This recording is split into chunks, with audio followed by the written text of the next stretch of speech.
We have already learnt about it. Right. Now look at these examples here. The word given there in your textbook is also there. That is right. So I've just added on one more example there as read and etc. So before we get into this, there are a few things that I want you to understand, and then we'll get back into this particular topic. I want you to understand what a sentence is. We have already discussed in a previous class what a sentence is. A group of words which makes complete sense is called a sentence. Now in this sentence, there are different kinds of sentences also. Few that we need to learn now are these three, that is simple, compound and complex sentence. Along with these kind of sentences, there are other things that we need to know before we get into this unit. What is a simple sentence? A simple sentence is a sentence which has a subject and a verb complement. For example, look at the example which is given there in the slide there. She smiled. So this is a very simple sentence. Now look at the second sentence. She smiled and laughed, and she laughed. So she has done two actions over here. Two or more simple sentences joined by a coordinator and punctuation is called a compound sentence. Now look at the third sentence. She smiles when she is happy. An independent idea and a dependent idea in one sentence. This is called a complex sentence. Hope I am clear. Have you understood what these are? Yes, madam. Yeah, Shamu, because I want one of you all to respond so that I can move on to the next topic. So you are very clear now. I'll not come back to the sentence again. What is a sentence? Group of words which make complete sense are called a sentence. Now, what is a simple sentence? A simple sentence is a sentence which has a subject and a verb and a complement. That is something that is complementing the subject. The subject here is a noun. So whatever action is done by the noun, if it is that is complementing the noun, then it is called a simple sentence. Now, when we speak about the compound sentence, here two or more simple sentences, they are joined by a coordinator or a conjunction, or sometimes, a punctuation mark is also there. So that's the reason it is called a compound sentence. Now, what is a complex sentence? Here you have one independent idea and one dependent idea. So now look at this sentence. She smiles when she is happy. She smiles, but what is the condition there? Only when she is happy. I hope it's clear now. Yes? Yes, madam. Yeah. Now let's learn about phrase and clause. There are two important things that we need to learn. One is called the clause and the other one is phrase. Now what is this clause? A clause is a group of words that contains a verb and usually other components too. A clause may form part of a sentence or it may be a complete sentence in itself. So let us look at this sentence here. I love cricket and I am captain of local cricket team. So what is the main clause over here? I love cricket. And also individually, if we remove this and write these two as two sentences, they make the main clause. So compound sentences are made up of two or more main clause linked by a conjunction such as and, but, or so. Now, you understood now? Just now we did sentences. So now when you look at this sentence, you easily understand that this is a compound sentence. You have two ideas over here and they're not complementing each other. They're only giving you a detail saying that he loves cricket and he is also the captain of the local cricket team. Now let us look at, there are different kinds of clause. We are going to learn about three clauses because you will be doing them when you're doing the verbs. You might be thinking why ma'am is doing clause and phrase when the topic is verbs, because they complement the activity that we are going to do today. A subordinate clause depends on the main clause for its meaning. Now look at this sentence here. After we had lunch, we went back to work. When did they go back to work? After they had lunch. So when you question something like this in a sentence and you get an answer, then you can understand that this is a subordinate clause. The subordinate clause, it depends on the main clause. and together they form a complex sentence. Now this is a complex sentence. So what is the main clause here saying? We went back to work. So this is, they went back to work is their idea. But when did they go back to work? Only after having their lunch. So this is how they are dependent on each other. Now look at this one. This is conditional clause. So the word itself tells you that there is a condition there. So whenever we speak about the conditional clauses, they begin with if or unless. So it can be sometimes, a possible that it may be in between the sentence also. For example, like the example given here, I will be home tomorrow unless the train is delayed. That means the person is traveling from somewhere. He says, I will reach home. Yeah, only if the train comes on time or arrives at time. So the train may get delayed due to some obstruction is in between, or due to rain, or some other causes might be there. So these are called, when we use if and unless, it is a condition that we are using. So this is very clear. It's not a complicated one and very easy to understand. If you're learning it for the first time also, I think it's very easy. The name helps you out.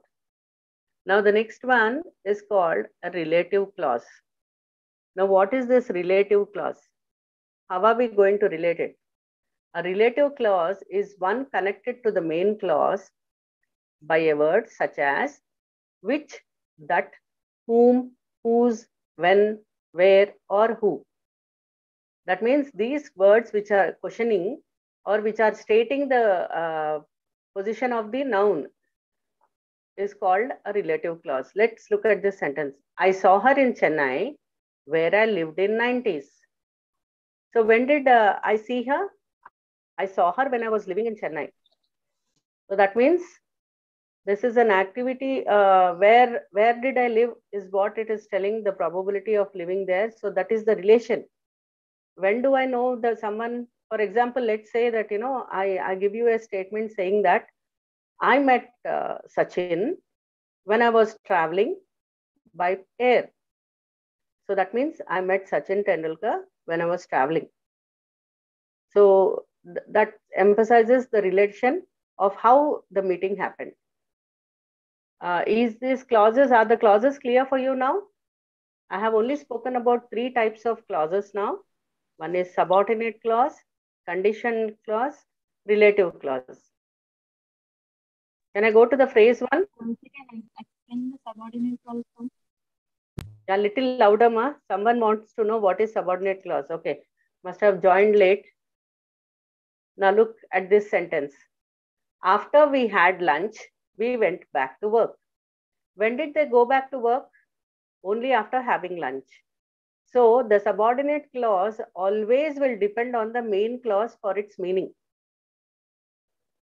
Okay, you can take the n number of sentences when you're sitting and reading at leisure. Fine, is it clear?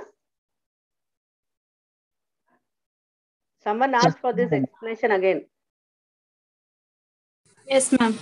Yeah, okay, thank you. Now we'll come back to this. Here again, I just picked up something which I found online, which was very interesting for me. I thought you would also love it. There were, in the same slide, you have the clause and the phrase there. Clause are group of words that contain subject and verb. And what are phrase? A group of words without a subject-verb component. Actually, it is an incomplete, phrase are only incomplete words or a group of words which make sense, not complete sense. Just look at the examples here. Best friend, was working, very pretty, really slowly, in the bin. Okay, with these words, if you just look at the word best friend, what do you understand when you read that? You understand that we are speaking about best friends. That's it. But what is spoken about this, or what is complementing this word best friend, is not there in that sentence. Phrase, that group of words. Okay, this is how it is. Now look at this clause again, once again for your, clarity. Independent clause makes sense on its own as a sentence. I went to school. This is independent. It is on its own. Like the subordinate clause is again dependent clause. We have just now read again the subordinate clause. it always depends on the main clause for its meaning. Doesn't make sense on its own as a sentence. Although I wasn't feeling well, I went to school. You understood now? Is it clear? Yes, ma'am. There's one more one more slide which shows very clearly explains about the main clause and the subordinate clause. So just look at that and try to understand.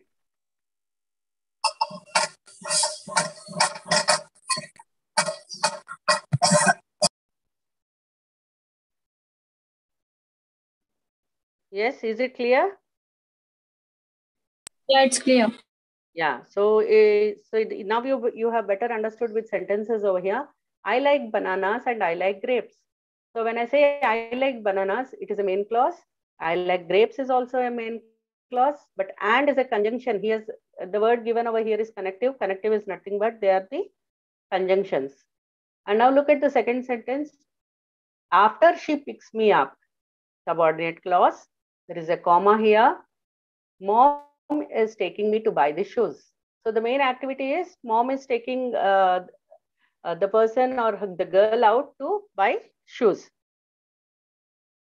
So see, read the third sentence. I met her in Paris where I lived as a small girl or a small child. So here also you understood, it's very clear how that, this particular clause, the subordinate clause is again dependent on the main clause over here. This is a condition. What clause is this? Can anyone tell me? I have explained. He has mentioned it in the subordinate. Yeah, relative clause. Very good. This is also called relative clause. This is a slide done by someone. I just picked it up from the net. But I know now that you know the explanations, you know where the mistake is, right? So before we read, I want every one of you to open your textbook. Just look at page number 96. I just mentioned it also on a slide. Yeah. Open page number 96.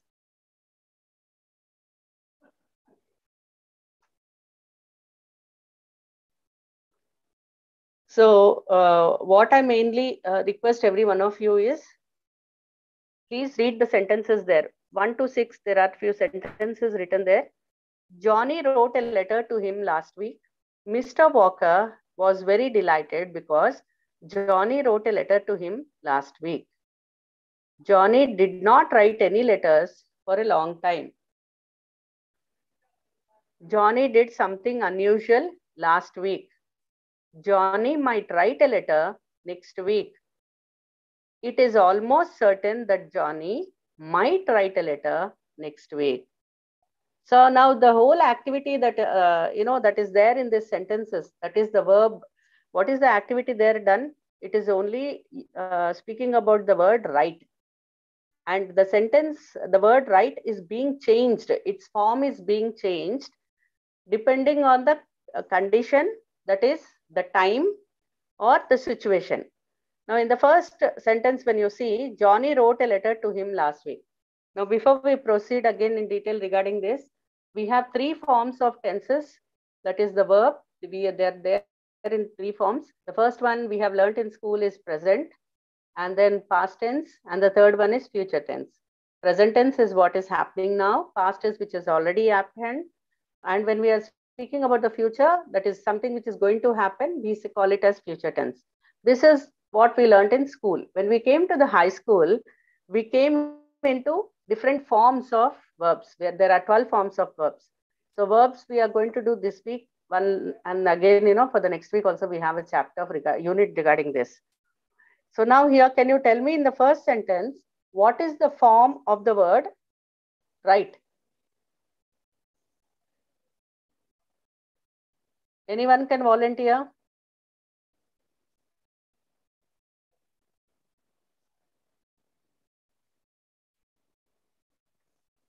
Johnny wrote a letter to him last week. The word is wrote here. Can you tell me what is the form of the word wrote? Past. Past, madam.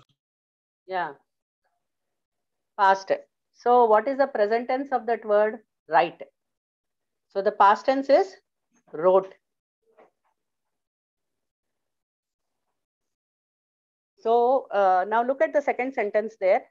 Mr. Walker was very delighted because Johnny wrote a letter to him last week. So now again also, when you look at the sentence there, Mr. Walker was very delighted. When was he delighted?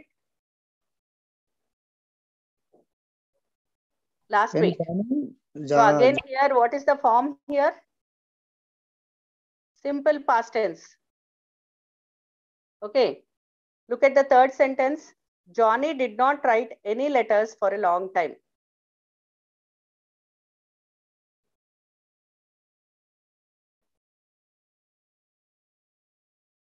What is the verb over there? Can you tell me what is the primary verb in that sentence?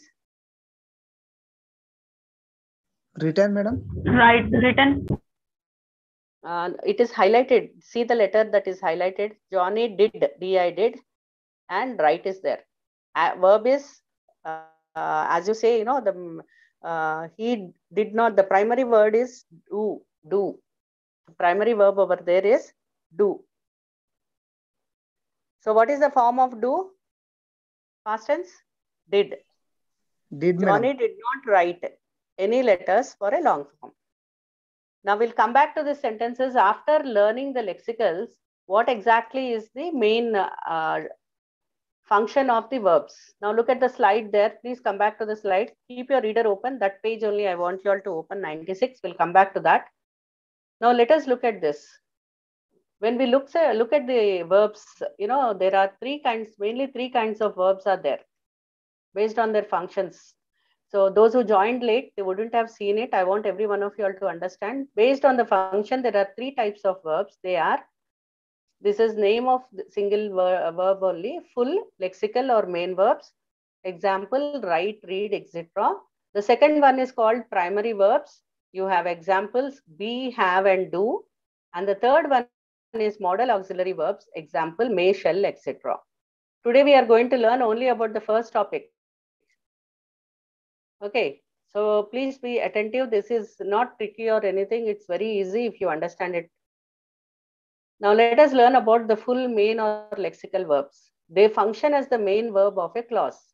So just now we have learned about sentence. I also told you about subject and predicate yesterday also.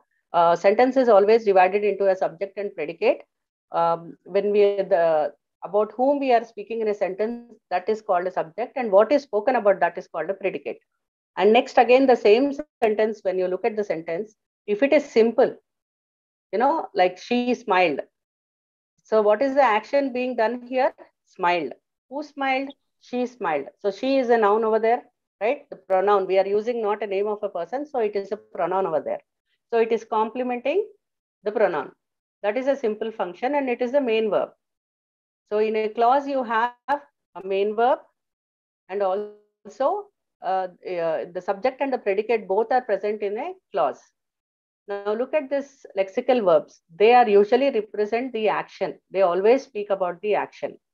And very important word form of this particular verb is they are open.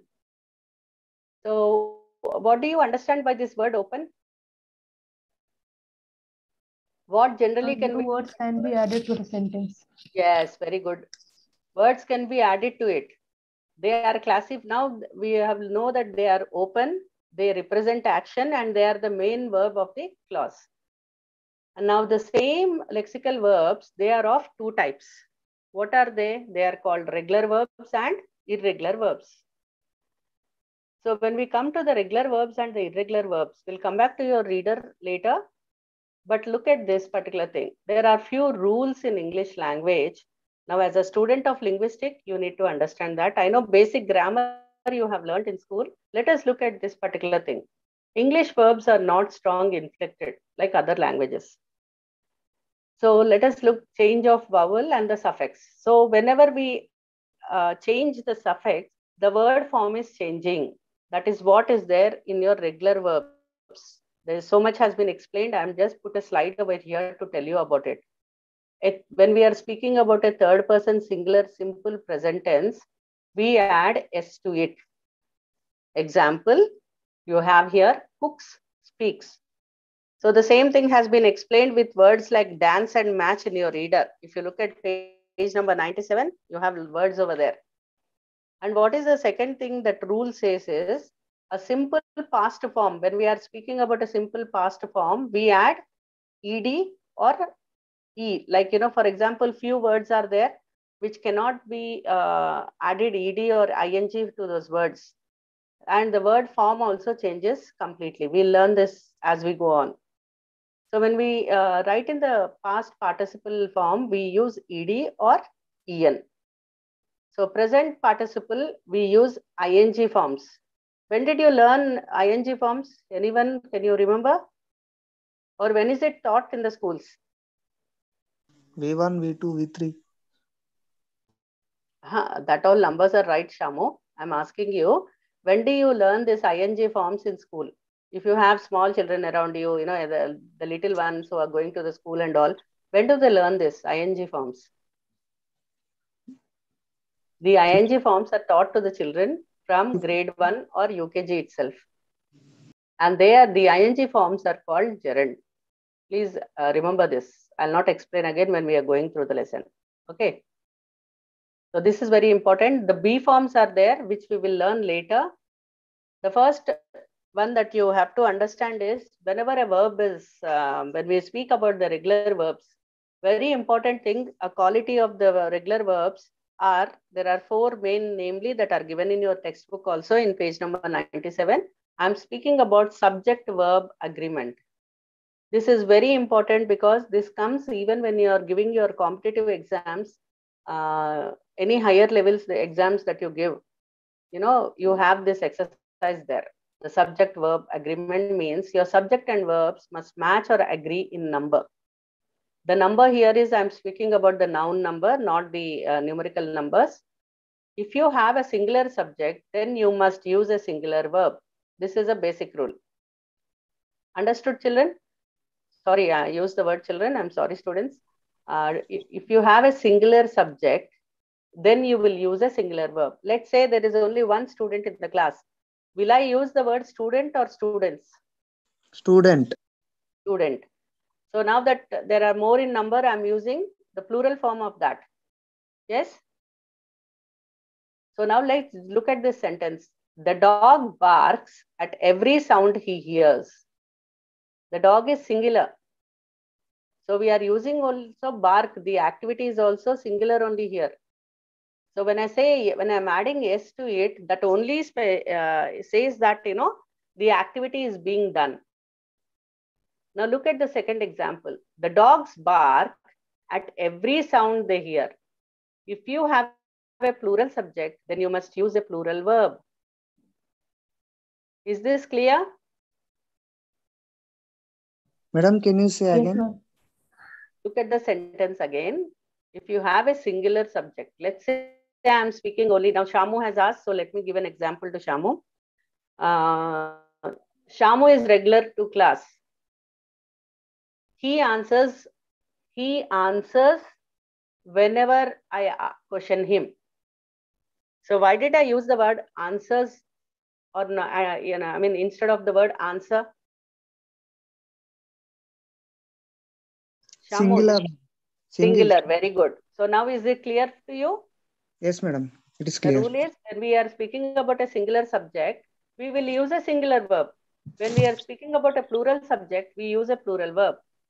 Now this is a golden rule actually, is this. Now again, the same thing I'm explaining to you in a different way. If there is a singular subject, it means the verb ends in S. My mom respects me. You understood now why I'm using that S there? Singular, madam. Singular word. Singular, so the verb will end in S. Suppose there is a plural subject, then the verb does not end in S. My mom and dad respect me. Is it clear? Clear, madam. Good. Now I have an exercise for you. I want, everyone to participate. In the first sentence, choose the right word. I think we'll begin with Shamu because he's been regularly active in the class. Shamu, can you just tell me, answer the first one? Which one is the correct word you have to say? Read the sentence with the correct word, verb. The group agree that action is needed, madam. The group agrees. Agrees. I'll tell you why it is like this here. When you are speaking about the group, here it is a singular only. You're not speaking about each individual in the group. Okay. So then you have to write agrees that action is needed. Is it clear? Yes, madam. Yeah. So now let's go to the second point, which is very important rule. If you look into your page number 97, the 4 rules are given there. Subject word agreement in the present tense we have done now. You are now coming to progressive or continuous aspect inflection. Now regarding this, let's look at the sentences. Every morning when I am having a shower, the phone rings. So this means he's speaking about which is a continuous thing. Every day it is happening. I'll give you a simple sentence. He has been eating banana since every day since his childhood. So what am I speaking about? This is a continuous action that I'm speaking about. So when do you use this ing forms? The ing forms speak about a continuous action. Every morning, that is every day.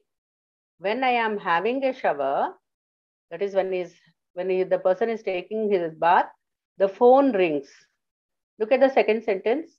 I was living in London when I met my wife. They were robbing the bank when the police arrived. You have 2 verbs over here in this sentence. Can you tell me what are those in the last sentence?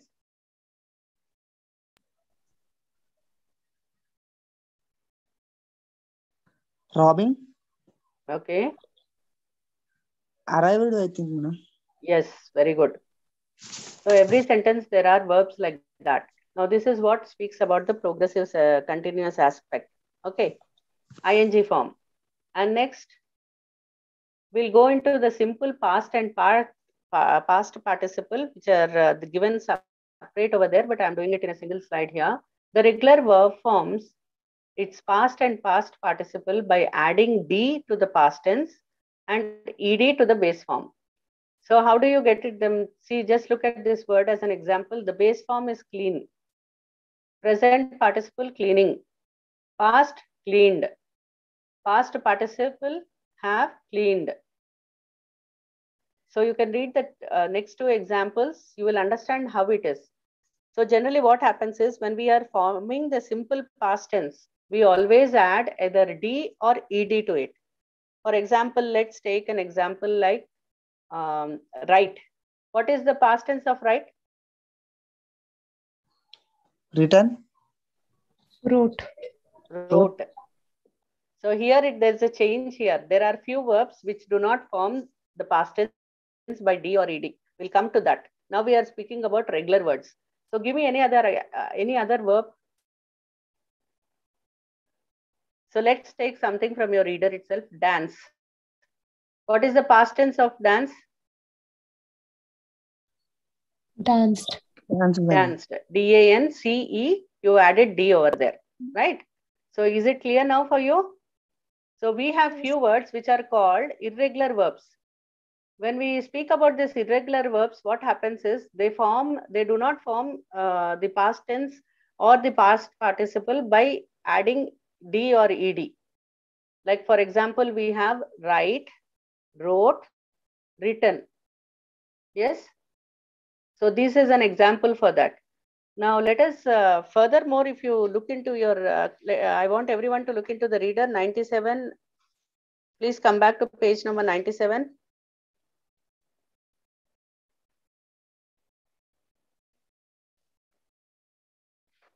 Are you all in the readers?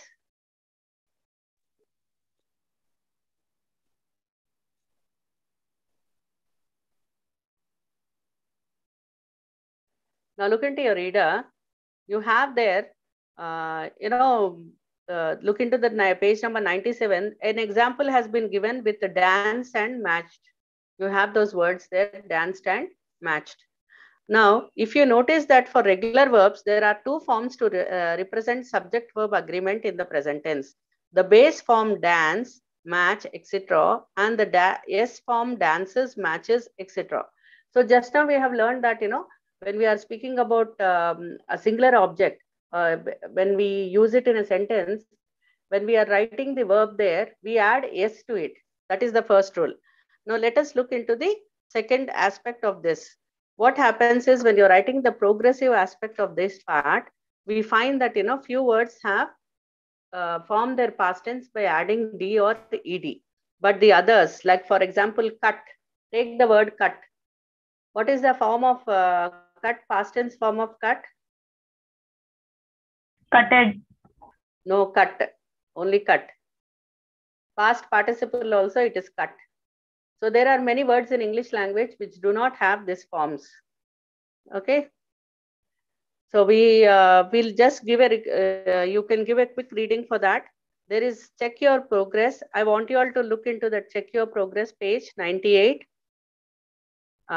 First one is done for you. Describe, the word is described there, and the exercise is done over there for you. Now look at the word occupy, the second word. Can you tell me what comes? The base form is occupy. The S form? Occupies. Occupies. And next ing form? Occupying. Occupying. Very good.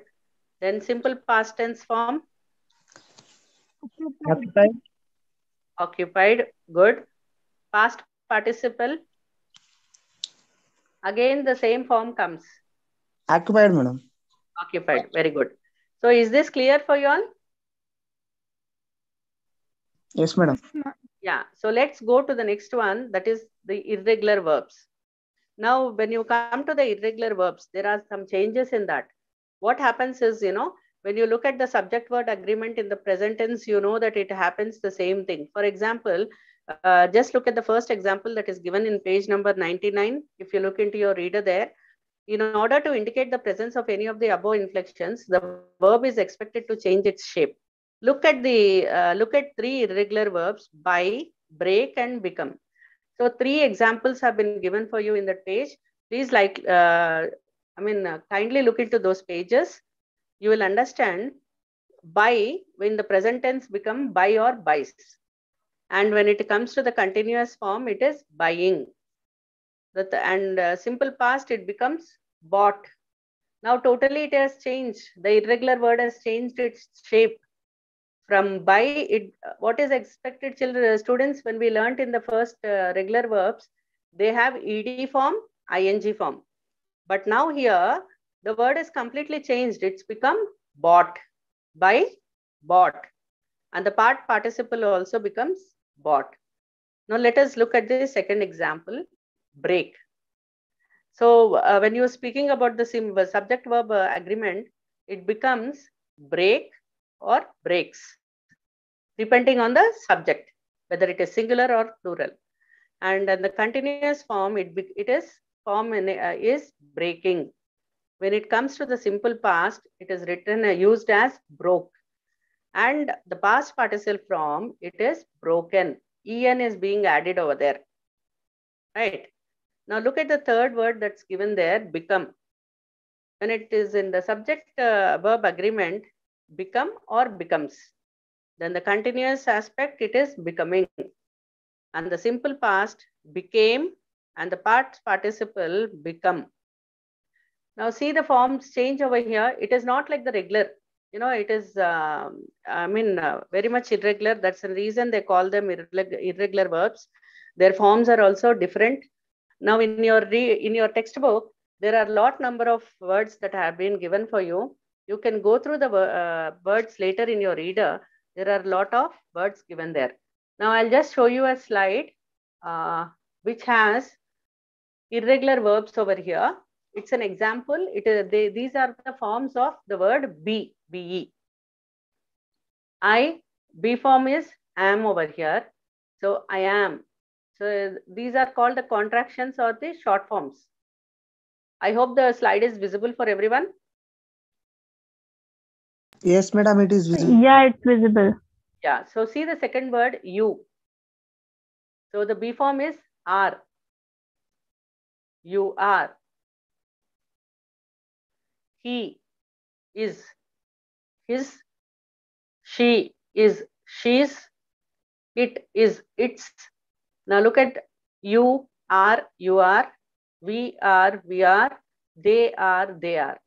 So these, the contractions are very important. How to put, where to put the apostrophe, and how to write them is also one important thing that you need to understand. Irregular words, they're very difficult, not difficult if you don't know. Like, just now when I asked cut, one of you all told cutted. So please do understand, these words you need to learn over a period of time from the school.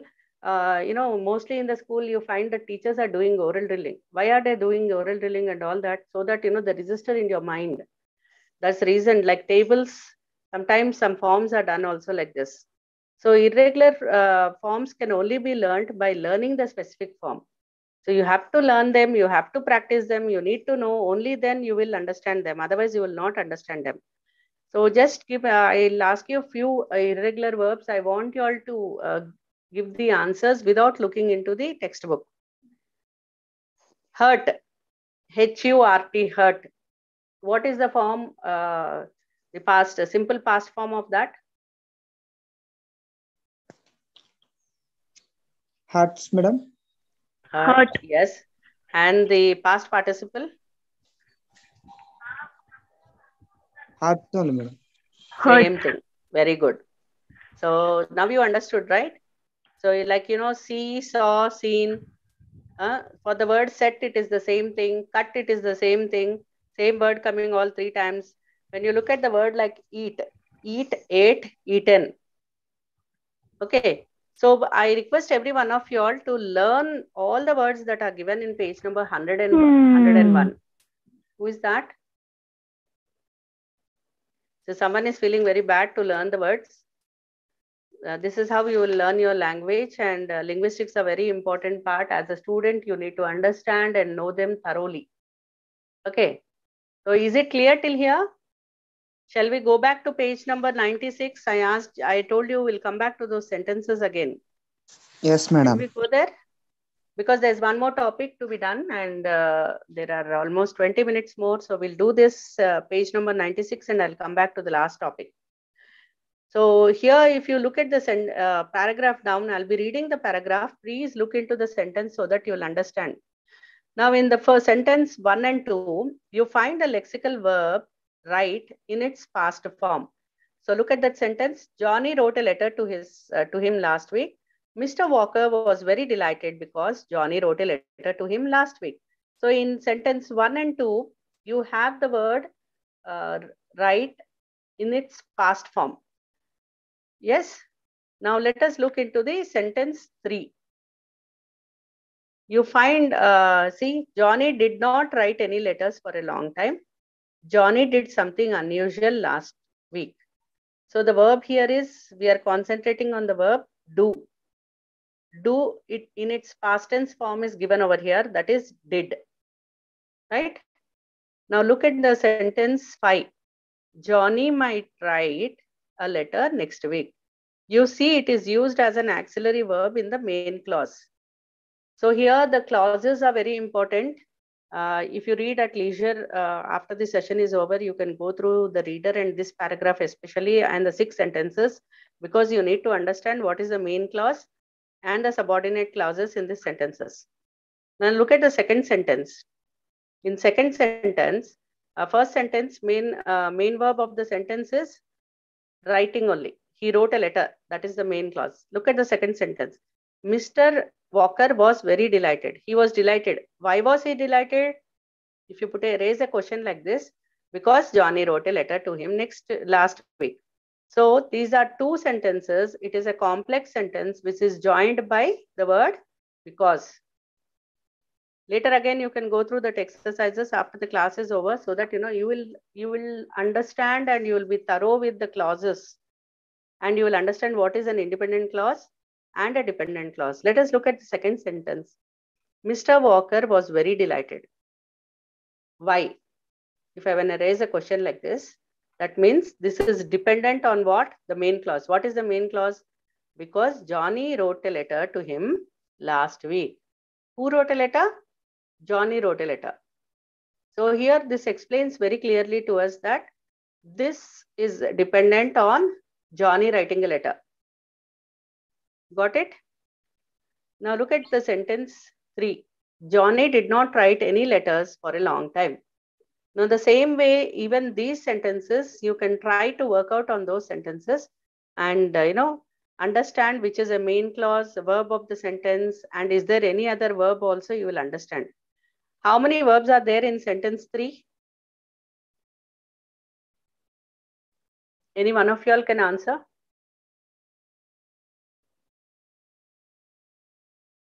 There are other students who are not participating only. I can see only 2 of you all participating in this.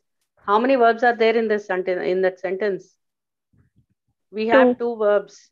Did is 1 and write is 1. Yeah. Yes? Yeah, okay. So now if you will just go to the next topic, but before that, the sentence 5, I want you all to look into the sentence 5.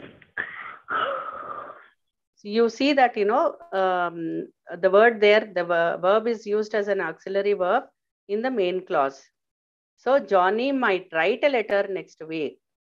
So if I divide it like this, Johnny might write a letter and end it till there, then next week becomes a phrase over there, which is meaningless. Or you can call it something which is dependent on the other part or rest of the sentence. Is it clear? Yes, madam. Did you? Yeah. So now let us turn to the last topic in this lesson. Now the last topic in this lesson is the irregular verbs. Okay. Now look at this. We are going to do finite verbs and non-finite verbs. Verbs are classified on the basis of whether they are finite or non-finite. So this is again a further division of verbs. And when we are speaking about the first kind, the finite verbs, they show that time is very important for them. A verb which shows time or a verb which is limited by number, person, or gender of a subject is known as finite verb. Now just look at these examples here. Neha writes letters. They write letters. We have written letters. Can you see all the 3 forms are there? The first Yes, person, madam. second person, third person, and all that? Yes? So now the same thing you can check with that page number, sentences given in page number 96. You will understand it you will understand it better, more. Okay. Now coming to the non-finite verbs, a verb that does not show time, or a verb which is not limited by number, person, or tense of a subject is known as non-finite verbs. Raman tries to sing. Is there any limited time for Raman to try singing? No. No time. No. Yeah, we try to sing. They try to sing. So if I say she is singing, then I'm sure about the time, right? Yes, madam. Yeah. So is it clear now? Clear. Okay. Now let us learn their functions basically. When we come to the finite verbs, every sentence needs a finite verb. The main verb in every sentence is a finite verb.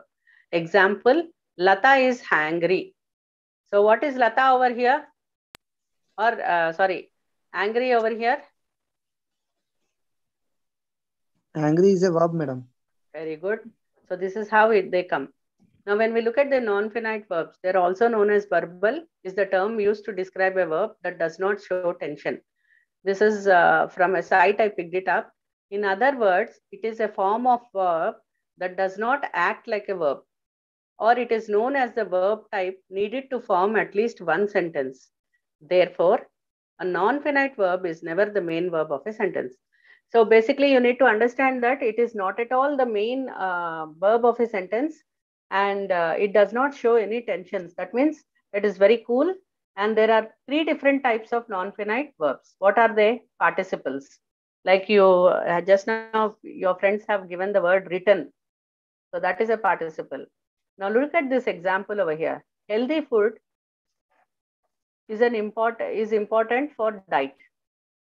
So we all know that healthy food is an important for diet. And second thing, infinitives. Helen needed to find a lot of dollars slowly. So here, find a lot of is what is the activity over here. And we all know that the ing forms that we have been using, they are very important, and they are also the non-finite verbs. So I hope this is clear till here. Is it clear? Yeah, madam. Okay. So we'll do a quick recap of what we have done till now, so that it is clear for those who joined late. Let us understand that there are types of verbs. When we speak about the types of verbs, we have mainly 3 types of verbs based on the functions. What are they? One is called the full or lexical or main verbs. The second one is called primary verbs. And the third one is called the modal auxiliary verbs. So this could be like, may, shall, should, would, which we are going to learn in the next class. This is very important for every one of us, because we need to understand how to use verbs when we are speaking. When you know the function of those words, you will be able to use them properly when you are speaking as well as when you are writing. So when you do a lot of writing practices, you will understand that these words are very important for us. We need to understand them, how to present them and how to use them. That's important. Okay. Now let us look at the next one that we learned today is about the sentences.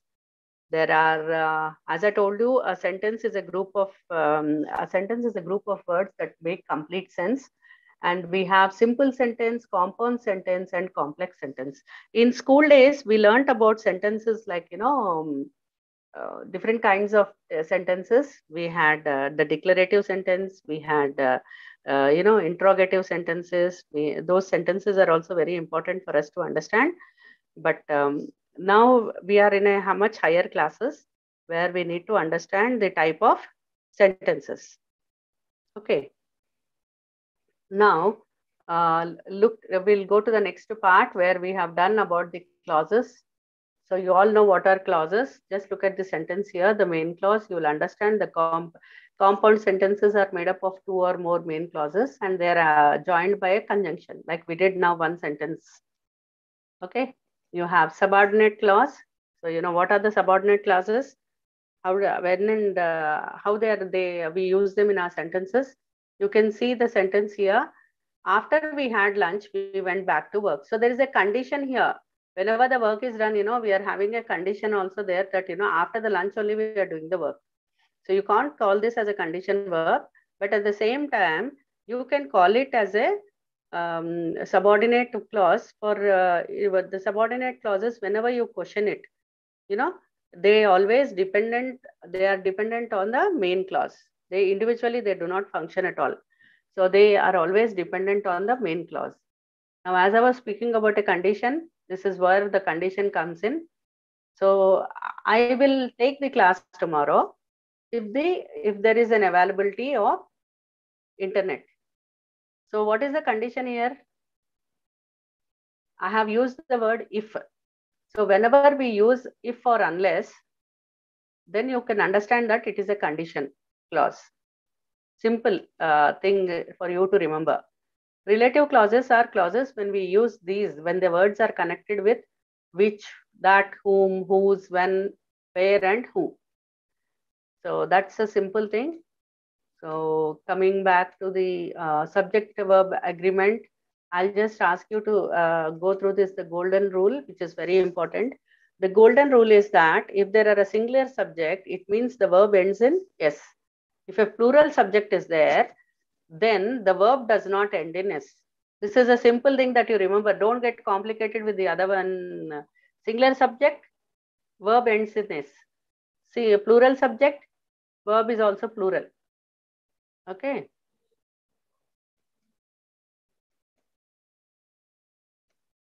Now, when we are speaking about the continuous aspect inflection, we always have the ing forms. Can you see the words here? Ing. Now, what is the action that you're doing right now? Give me a few words with ing. Listening, madam. Listening, okay. Any other word? Writing. Writing, okay, good. Hearing, Any other word? Hearing, good. Okay, next. watching, Mm-hmm. Very good. I thought you will say seeing. Huh? Good. That's a shopping. good attempt. Okay, now that our friend has, used the word see. Listen, watching. Wendy, what is the difference between see and watch?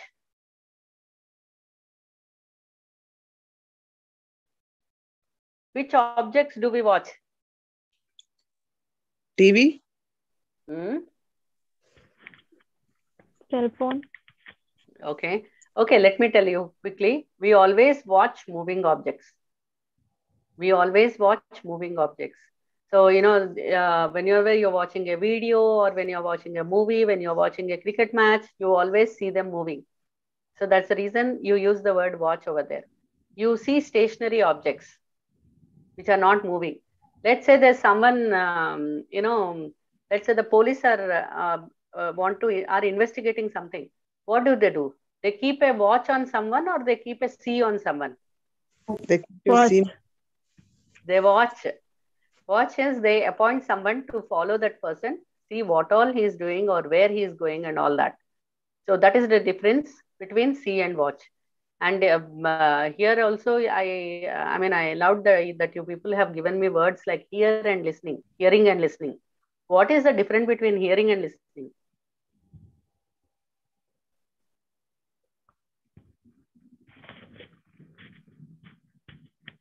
I can hear some sounds.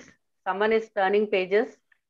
They have unmuted their phone and they are turning the pages of the textbook. So I can hear that sound.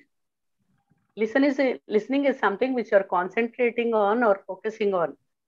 So what we hear is when we are talking to people, or let's say we are in the middle of the city somewhere and sitting in a shop with our headphones all plugged in, and we are trying to attend the class. But at the same time, you can hear the sounds on the street, the vehicles moving or the sound made by the fan or other things. Like, just now I was hearing the noise made by someone turning the pages. I hope I'm clear with hear and listen also. Yeah. Yeah, very good. So let us understand this. The ing forms, when the continuous activity is done and the verb wants to show that what is the activity that has been done, then we use ing forms. And you have the be form over here. Am, was, were. These are the forms of be. Please do understand that be has different forms. Not only these. Please go through that and try to learn about it. And when you come to the simple past or the past participle, sometimes the words are formed by adding d or ed. But when we speak about the irregular words, they are not formed like that. They are formed in a different way. Yes, any doubt? No. No? Okay. And we have also, again, when we have different two types of verbs, which are called the finite and the non-finite verbs. When we look at the finite verbs, they are specifically, they concentrate and show the time or a verb which is limited by number, person, or gender of the subject. Neha writes letters. So here, the number is what? Letters. That's the reason she's written a lot of letters. That's the reason write is the form over here is having s at the end. Now look at the second sentence. They write letters. So here the verb is the number over here is they, but they is used as a singular word. So that's the reason this has come singular only, right? This is plural, so here singular comes, and then this. We have written letters. I hope it is clear. Please don't get confused. Is it clear? Yeah, madam. Yeah, very good. So when you look at the non-finite verbs, they are not time frame, and they are not limited by number, person, or tenses. Raman tries to sing, we try to sing, they try to sing. So here, the number of persons are differing. In the first sentence, Raman is only one. We means we don't know the number there. They also, we don't know the number. It can be two or more. So everywhere the word is in the singular form only. That is sing. So that is what it is all about. And when we come to the finite verbs, we need to understand that every sentence needs a finite verb. And the main verb in every sentence is a finite verb. That is very important. So this is about this chapter or this unit. So we have now finished 6 units in your reader.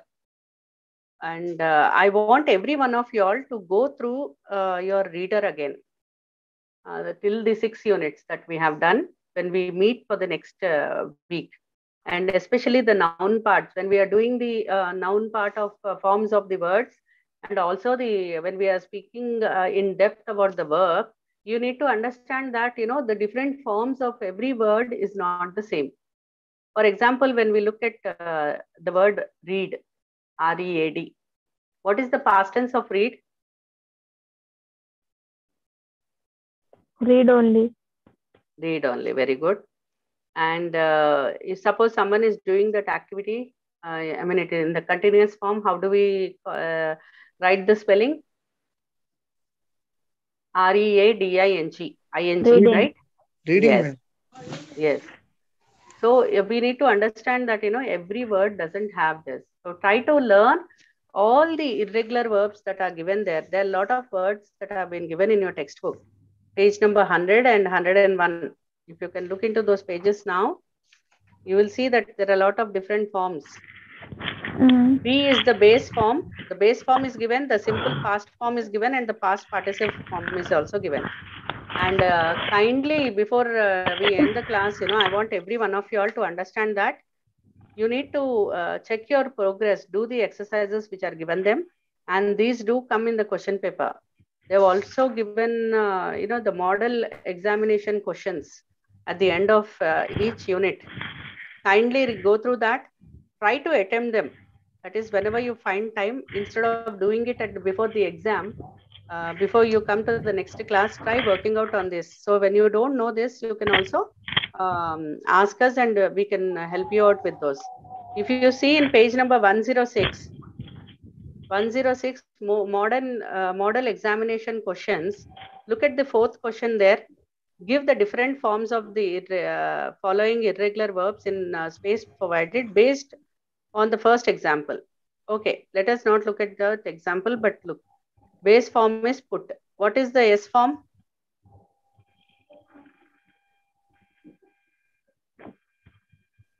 Anyone? S form is singular, madam. Yeah, what will the spelling be? Base form means you will write same as it is, P-U-T. So S form is P-U-T-S. ING form is P-U-T-T-I-N-G. Now look here, observe here. When the word is ending with the T, when you are writing ING form, you are writing T twice. P-U-T-T-I-N-G. Simple past form, put. Past participle form, put. That's it. I hope it is very clear. It's not complicated. Please go through the lesson again. Do at least 1 or 2 readings. Come back with some doubts if you have for the next class. The next class we are going to do verbs again, unit 2. So that's for today, and I wish and hope that you all understood the class. Thank you very much, students. Good afternoon.